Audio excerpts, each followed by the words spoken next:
Hey guys, what's going on? It's Jugs, and I figured I'd make a small tutorial on how to play my favorite class in the game, the Engineer, more specifically the Battle Engineer. So first, let's talk about what makes a Battle Engineer, not just a regular engineer. Now, the Battle Engineer uses this little tool here called the Gunslinger. And it's a name well deserved because what that means is you're going to be using your guns. So you guys can see its effects. It gives you plus 25 health. It takes away crits, random crits, but I'm pretty sure that's only for melee.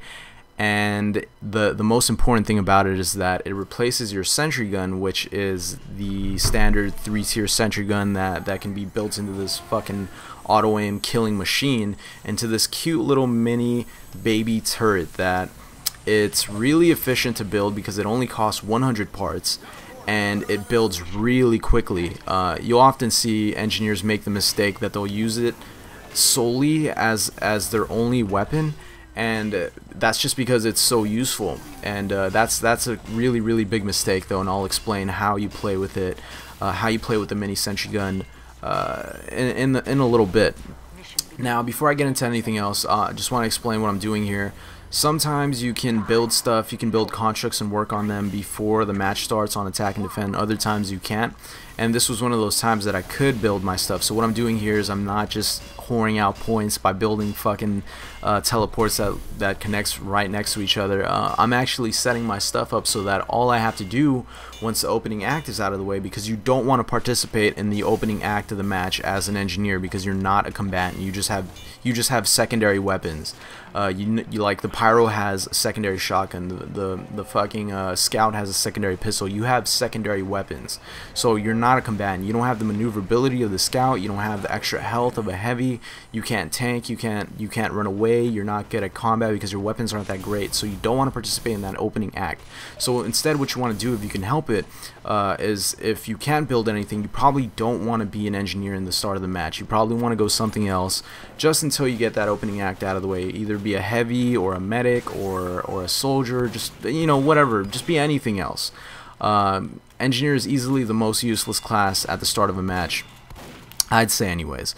Now, what I'm doing there, what I was doing there, as I just kill everybody here, is this is a prime example of working with your sentry gun. You're gonna want to put your sentry gun somewhere behind your back, just to watch your back, and you work around your mini sentry gun, because it's not gonna be the killing machine that the regular sentry is, but it'll definitely help you out. It'll give you some solace.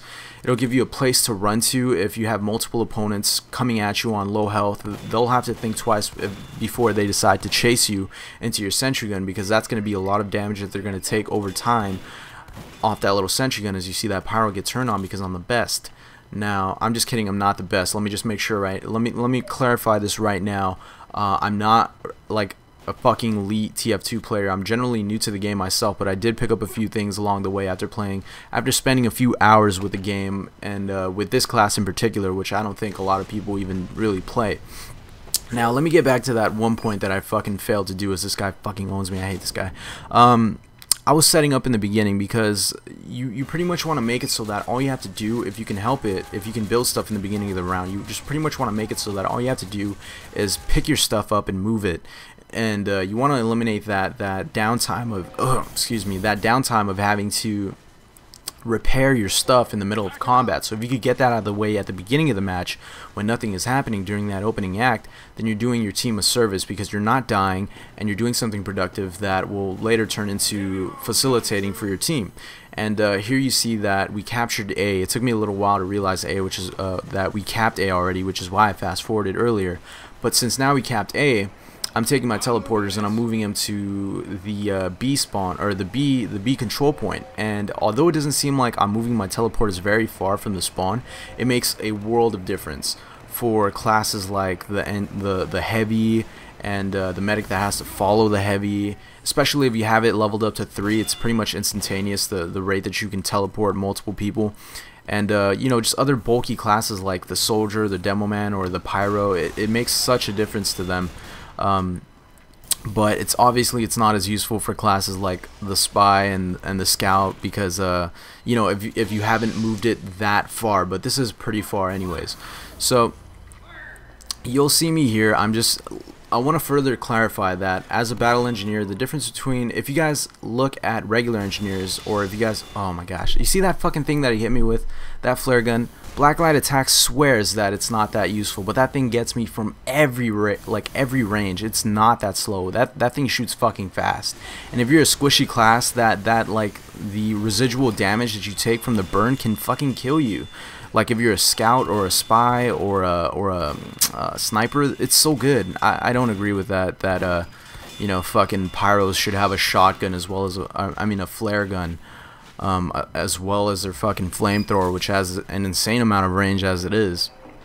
But anyways, I'm ranting about something that's irrelevant. So the difference between, you know, a regular engineer and a battle engineer in terms of their functionality is that a battle engineer can focus more on facilitating for his teammates rather than spending so much time worrying about building his turret, because a turret takes a lot of resources to build and it takes a long time to build. And so when you're doing that, you're not really, that could be time that you're spending working on building teleports, dispensers, you know, your exit and entry, and because your sentry gun takes so little time to build and so little resources that you have a lot more time and resources to spend on other things. So in my opinion, I love the battle engineer a lot more than the regular engineer, because it allows you to be more objective, as well as it allows you to be more exciting as a player, because you get to use your weapons. And if you guys see any engineer, you'll know that any regular engineers, I finally get this guy back. Fuck, sit down, bro. Back to what I was saying. If you guys remember watching any regular engineer play, any standard engineer, you'll see that what they are is pretty much maintenance men. They build their constructs, they build their turret, they build their dispenser next to their turret, they build their teleports most often, usually next to their turret, so they can just get to their shit a lot quicker. They pretty much ignore the objective, and all they do is they sit behind their turret and they swing away at their turrets and just pretty much protect it from being destroyed, protect it from spies. Regular engineers are their turrets more often than not. I mean, really good engineers, really good standard engineers aren't just their turrets. They facilitate for their teammates, but they have to choose between, you know, building their turret or facilitating for their teammates, because the turret can be used, the regular turret of course can be used to facilitate for your teammates, but it's not as, I guess it doesn't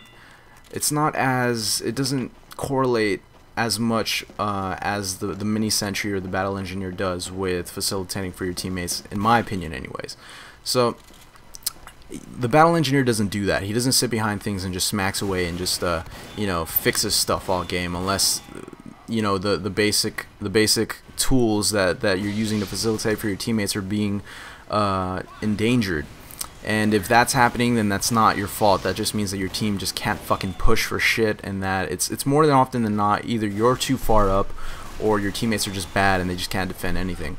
And there's nothing really you can do there. But most often, more often than not, what you're going to be doing is you're going to be working around your mini sentry. You're going to be destroying your mini sentry because it costs so little. All it is a small pickup pack, and that's pretty much the cost of your sentry. I'll often whenever I play with Blacklight and we end up on opposite teams, he's more often than not a spy, and he loves just sapping sentries and shit like that. Who doesn't? What spy doesn't like to do that? Because it's so rewarding to take away somebody's hard work and effort and time. But as a battle engineer, it doesn't really matter to me whatsoever whether or not you destroy my mini sentry, because I can literally just build another one in an instant, as I often do. You can ask him, it's fucking awesome. But that lets me focus on the objective a lot more. That lets me focus on, you know, building shit for my teammates to get closer to the objective, and it lets me be a little more mobile and more exciting to watch, like I mentioned before, because I actually use my guns, whereas regular engineers, all they do is just maintain their shit. So that's why I really like the battle engineer. And you really gotta work around your sentry gun, like I mentioned in the past. You can't leave it behind. You can't just fucking, you know, try to go shotgun only. If you're doing that, you're really gimping yourself. You're pretty much using a secondary only, and this isn't Modern Warfare 2. Secondaries are secondaries. I don't know how to emphasize that more so, but here you see me moving the teleporter as we capture an objective. and you really want to be smart with your teleport placements. You don't want to put them too close to the combat in that they can be endangered by the enemy team destroying your team, and then they just instantly see your shit just right there where your teammates were at. You actually want to put it a little bit outside of the combat, because a lot of people will say that it's good to put it as close as possible because that makes, you know, your teammates just insta spawn in closer to the action, but it's really not that bad at all. Like, if you can just spawn it safely away enough that it's not in danger and that it takes just, you know, a few seconds to walk to the combat, that's actually better, because you're making sure that you have a stable spawn into the combat without endangering your teammates and spawning them too close into something that they can just get, you know, fucking teleport camped off of. So, and as you see there, I have the best shot in the game, APL. I'm sorry, you often hear APL. I make that joke a lot. I don't think I'm the fucking best. I don't really think I have the best shot in the game. But APL makes this joke where whenever he plays Half-Life 2, he claims he has the best shot in Half-Life 2, which is just a single-player campaign. So, contrary to popular belief, APL, I have the best shot in the game. So, yeah. Now, you see the spy here. The spy had to make a decision whether to go for the backstab, and I'm pretty sure he was going to go for it despite the fact that I saw him, but after he saw me put that mini turret down, he said nope. And here, I could have died. There was a good chance that I might have died if my teammate wasn't watching my back, because that spy could have backstabbed me, but I figured I'm going to go for that risk. I'm going to make sure that I have a teleport up for just a little bit longer for one of my teammates to spawn in, and you know, I'll take that risk that I get backstabbed, because the teleport, you know, the game's almost over and we really need this teleport. So that's pretty much my thought process. That's how I play the Battle Engineer, and that's what I love about it. So anyways, I hope you guys enjoyed. We ended up losing because my team just couldn't make the push. They picked all the wrong classes, etc., etc. But I hope you guys enjoyed. Peace out. This has been Jugs.